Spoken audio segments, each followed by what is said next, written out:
მოდით, ერთად გამოვიძიოთ ისტორიის ერთ-ერთი ყველაზე დიდი გაუხსნელი საქმე. დღეს ჩვენ ვართ დეტექტივები, რომლებიც იძიებენ ბრინჯაოს ხანის ცივილიზაციების მოულოდნელ და უნდა ითქვას კატასტროფულ კოლაფსს. ეს ფაქტობრივად ნამდვილი დეტექტიური ამბავია. აი, უბრალოდ დააკვირდით ამ განსხვავებას. წარმოუდგენელია, არა? ერთ მხარეს გვაქვს გვიანი ბრინჯაოს ხანის აყვავებული, განვითარებული სამყარო და სულ რაღაც რამდენიმე 10 წლებში სრული გაპართახება და ნანგრევები. თითქოს ვიღაცამ უბრალოდ შუქით შეაქრო და მთელი ცივილიზაცია გაქრა. ხო და ჩნდება მთავარი კითხვა. ვინ ან რამ მოკლა ბრინჯაოს ხანა? მოდით ჩვენს გამოძიებაში სწორედ ასე შევხედოთ ამ მოვლენას, როგორც მკვლელობას, რომელიც აუცილებლად უნდა გავხსნათ. კარგი, სანამ ეჭმიტანილებზე გადავალთ, როგორც ნებისმიერ გამოძიებაში, პირველ რიგში მსხვერპლი უნდა გავიცნოთ, ხომ ასეა? მოდით ცოტა ხნით დროში უკან გადავინაცვლოთ და ვნახოთ რა დავკარგეთ სინამდვილეში. როგორი იყო ეს საოცრად რთული და ურთიერთდაკავშირებული სამყარო, რომელიც ასე უეცრად გაქრა. წარმოიდგინეთ, ეს იყო ასე თქვათ დიდი ძალების კლუბი. ერთ მხარეს ყავთ ეგვიპტელი ფარაონები, თავიანთი გიგანტური ტაძრებით. მეორე მხარეს ხეთების იმპერია, ნამდვილი სამხედრო მანქანა და, რა თქმა უნდა, მიკენელი მეომრები, ტროას ომის ლეგენდები.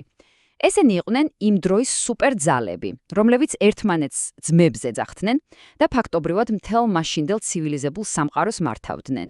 და რა ერთიანებდა მათ? ბრინჯაო. მაგრამ იცით, ბრინჯაო არ იყო უბრალოდ ლითონი. ის იყო იმ ეპოქის ნავთობი, მისი სილიკონი. ეს იყო ცივილიზაციის ძრავა, მის გამზადდებოდა ყველაფერი, მეომრის მახვილი, გლეხის იარაღი, მეფის სამკაული. მთელი ეკონომიკა, მთელი სამხედრო ძალა სწორედ ამ ერთ მეტალზე იდგა. აი რომ წარმოიდგინოთ, რა დონის გლობალიზაცია იყო. მოდით ერთი ბრინჯაოს მახვილის გზას გავყვეთ. კალა მოდიოდა მაღაროებიდან, რომლებიც დღევანდელი ავღანეთის ტერიტორიაზეა, სპილენძი კუნძულ კვიპროსიდან. მერე ეს ყველაფერი მიდიოდა სირიაში, უგარითის სახელოსნოში, სადაც იჭედებოდა მახვილი და ბოლოს ეგეოსის ზღვის გავლით ხვდებოდა ბერძნი მეომრის ხელში. ეს ხომ წარმოუდგენლად რთული სისტემაა, ფაქტობრივად ანტიკური ამაზონია. და ეს ურთიერთობები არ იყო მხოლოდ რაღაც აბსტრაქტული სავაჭრო გზები. ეს იყო ძალიან პირადი და ზოგჯერ საკმაოდ წვრილმანებზე დაფუძნებულიც კი.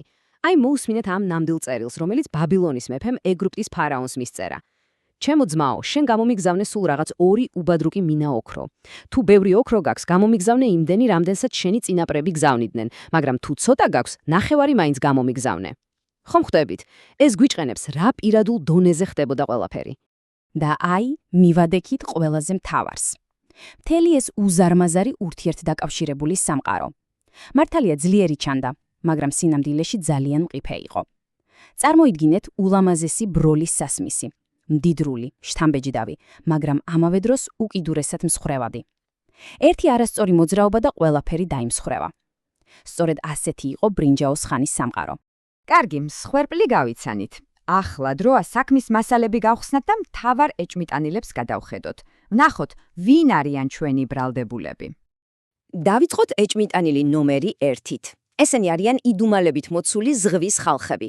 დღემდე არ ვიცით ზუსტად, ვინ იყვნენ ისინი და საიდან მოვიდნენ, მაგრამ ვიცით ერთი რამ. სადაც ისინი გამოჩნდნენ, იქ ნანგრევები და ფერფლი რჩებოდა.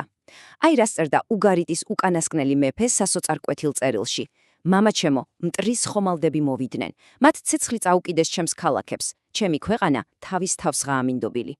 ეს ხომ კატასტროფის პირდაპირი რეპორტაჟია.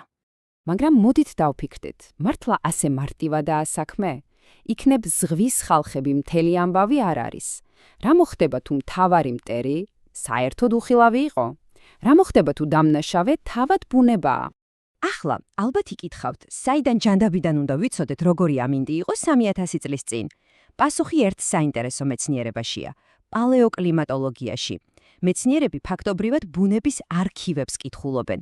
უძველესი ხეების რგოლებს, მღვიმეების, სტალაქტიტებს, ტბის ფსკარზე დაგროვილ მცენარის მტვერს და ეს ყველაფერი ერთ რამეზე მიუთითებს. და რას გვეუბნება ეს არქივები?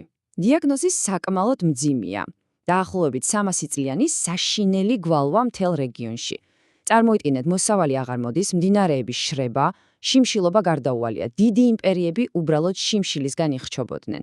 და თითქოს ეს ყველაფერი საკმარისი არ ყოფილიყო, სცენაზე გამოდის მესამე ეჭვმიტანილი, მიწისძვრების შტორმი. დიახ, არ მოგესმათ, არქეოლოგიური და გეოლოგიური მონაცემები გვიჩვენებს, რომ ამ პერიოდში რეგიონი უძლიერესი მიწისძვრების სერიამ შეარყია. ქალაქების კედლები, რომლებიც ისედაც დასუსტებული იყო, უბრალოდ ჩამოინგრა. კარგი, გავიცანით ეჭვმიტანილები. დროა გამოვაცხადოთ ვერდიქტი. და იცით რა?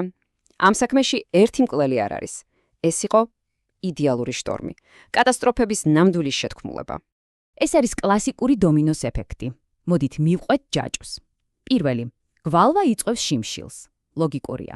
მეორე, მშიერი ხალხი ან ჯანყდება ამტოვებს სახლს და გადარჩენის გზებს ეძებს. იწყება მასობრივი მიგრაცია. მესამე, ეს ქაოსი და მიგრაცია წყვეტს სასიცოცხლოდ მნიშვნელოვან სავაჭრო გზებს. მეოთხე, თუ ვაჭრობა შეწყდა, აღარ გაქვს არც კალა, არც სპილენძი, შესაბამისად ბრინჯაოს წარმოება ჩერდება. და ბოლოს, ბრინჯაოს გარეშე არმიები სუსტდებიან, ეკონომიკა ინგრევა და ცენტრალიზებული იმპერიები უბრალოდ იშლება. თითოეული პრობლემა მეორეს აძლიერებდა, სანამ მთელი სისტემა არ ჩამოინგრა. ამ ყველაფრის ფონზე, მოდით ხელახლა შევხედოთ ჩვენს მთავარ ეჭვმიტანილს, ზღვის ხალხებს. იქნებ ისინი არ იყვნენ კოლაფსის მიზეზი, არამედ მისი სიმპტომი. იქნებ ისინი არ იყვნენ ბოროტი დამყრობლების ურდო, არამედ შიმშილისგან და ქაოსისგან გაქცეული ტოლვილები და მიგრანტები, რომლებიც თავს ესხმობდნენ სისტემას, რომელიც მათ თვალწინ ისედაც კვდებოდა. ეს ყველაფერს ცვლის, არა? მაშასე, დიდი იმპერიები დაეცა. რა მოხდა შემდეგ? რა ამოიზარდა ამ ფერფლიდან? ვნახოთ როგორი იყო სამყარო კოლაფსის შემდეგ. თავიდან შედეგები, რა თქმა უნდა, საშინელი იყო. დაიწყო ეგრეთ წოდებული ბნელი საუკუნეები, განსაკუთრებით საბერძნეთში. ბევრგან წერა-კითხვის კულტურაც კი დაიკარგა.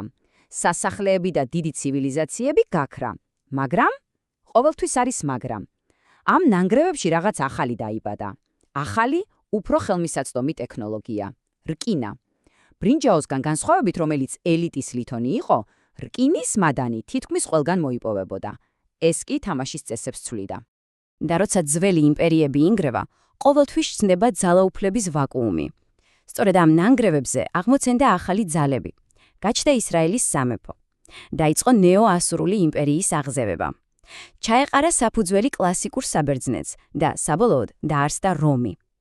ფაქტობრივად, ბრინჯაოს ხანის კოლაფსმა გაწმინდა სცენა იმ ცივილიზაციებისთვის, რომელთა მემკვიდრეების დღეს ჩვენ ვართ.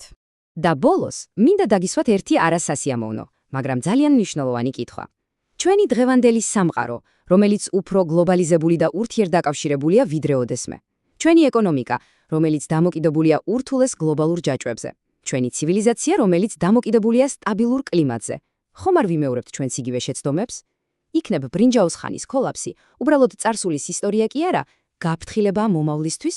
ამაზე დაფიქრება ვფიქრობ ნამდვილად ღირს.